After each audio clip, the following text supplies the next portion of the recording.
Layer 1 merupakan physical layer, yang dimana fungsinya untuk mendefinisikan media transmisi jaringan, metode pensinyalan, sinkronisasi bit dan arsitektur jaringan seperti Ethernet atau token ring, serta topologi jaringan dan pengabelan.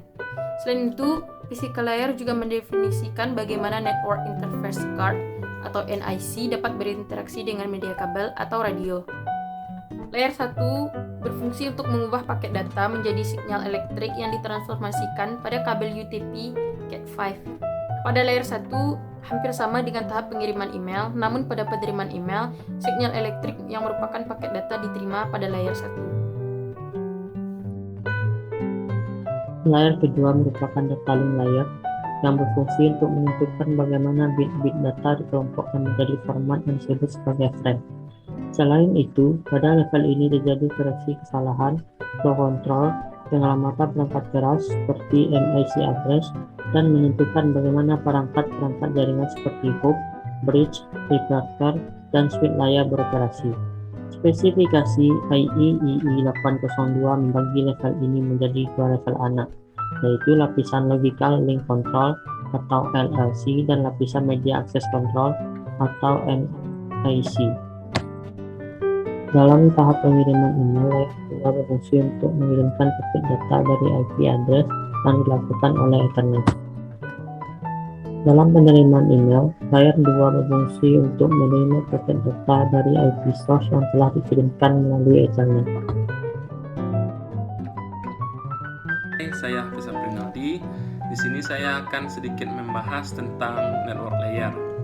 Network layer merupakan lower layer yang termasuk lower layer, di mana lower layer ini terdiri dari 3, layer pertama, layer kedua, dan layer ketiga dalam OSI layer.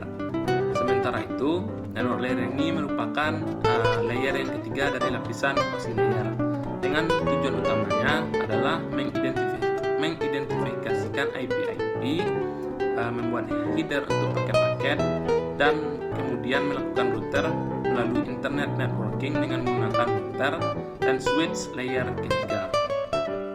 Agar lebih jelasnya, saya akan memberikan contoh atau peran dari network layer pada pengiriman email dan penerimaan email.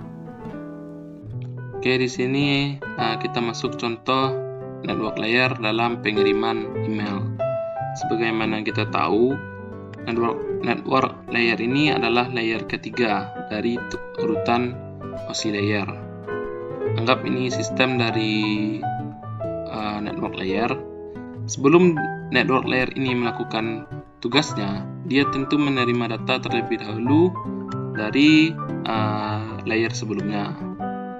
Setelah itu, layer ketiga ini atau network layer ini akan mencari IP address dari tujuan untuk pengiriman emailnya dengan cara mencari IP tersebut melalui SMTP server dengan melihat router tabel yang diberikan. Apabila tidak ditemukan, maka network layer ini akan merespon dengan cara mengirimkan pesan kepada pengirim email. Tetapi apabila dia bekerja, dia akan melanjutkan kepada layer selanjutnya, yakni layer 4.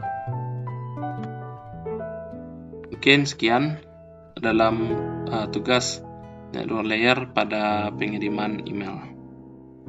Kita masuk ke contoh penerimaan email terhadap network layer.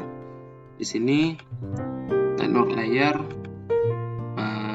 menerima data terlebih dahulu dari layer sebelumnya, yakni layer 2, kemudian melakukan tugasnya. Di sini tugasnya hanya menerima IP, lalu membuat header paket, selanjutnya meneruskan kepada layer selanjutnya, yakni layer 4. Tapi pada pengiriman email tadi, tugas dari network layer mencari IP lalu membuat router. Sementara pada penerimaan email ini, dia hanya menerima alamat IP lalu membuat header paket dan melanjutkannya ke layer selanjutnya.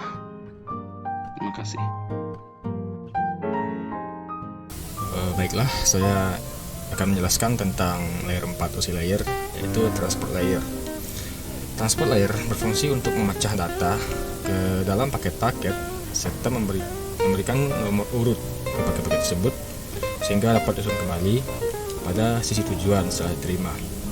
Dan itu, pada level ini juga membuat sebuah tanda bahwa paket diterima dengan sukses atau acknowledgement dan mentransmisikan ulang terhadap paket-paket yang hilang tengah jalan. Pada pengiriman email, layer 4 OS membuka SMTP dengan sebuah TCP socket, kemudian protokol terbuka untuk menerima data dari server email. Dan untuk penerimaan email, layer 4 menyusun ulang paket-paket data dan memberikan acknowledgement terhadap paket-paket data yang hilang. Layer 5 yaitu session layer, berfungsi untuk mendefinisikan bagaimana koneksi dapat dibuat, dipelihara, atau dihancurkan. Selain itu, di level ini juga dilakukan resolusi nama. Selanjutnya, tahap pengiriman email. Di layer 5, dapat menggunakan email Anda harus menginstal OS dahulu atau membuka sesi komunikasi jaringan. Selanjutnya, tahap penerimaan email. Layer 5 berfungsi menjalin komunikasi dengan jaringan. Layer 6 atau presentation layer berfungsi untuk mentranslasikan data yang hendak ditransmisikan oleh aplikasi ke dalam format yang dapat ditransmisikan melalui jaringan. Protokol yang berada dalam level ini adalah perangkat, lunak, redirector, seperti layanan workstation dalam Windows NT, dan juga semacam network shell, yaitu virtual network computing atau disebut VNC atau remote desktop protokol RDP. Setelah itu, pada layer 6 mengirim email dalam format ASCII atau HTML. Pada layer 6 mentranslasikan email yang sebelumnya berformat ASCII sehingga dapat dibaca oleh user. Assalamualaikum warahmatullahi wabarakatuh. Baiklah, di sini saya Muhammad Walayat akan mencoba menjelaskan itu tentang OSI layer. Dalam OSI reference model memiliki itu 7 layer yang dimulai dari layer ke-7 sampai ke layer pertama atau layer ke-1. Di layer ke-7 ini itu ada application layer yang berfungsi sebagai antarmuka aplikasi dengan fungsionalitas jaringan, mengatur bagaimana aplikasi dapat mengakses jaringan dan kemudian membuat pesan-pesan kesalahan. Protokol yang berada dalam lapisan ini adalah HTTP, FTP, SMTP, dan NFS.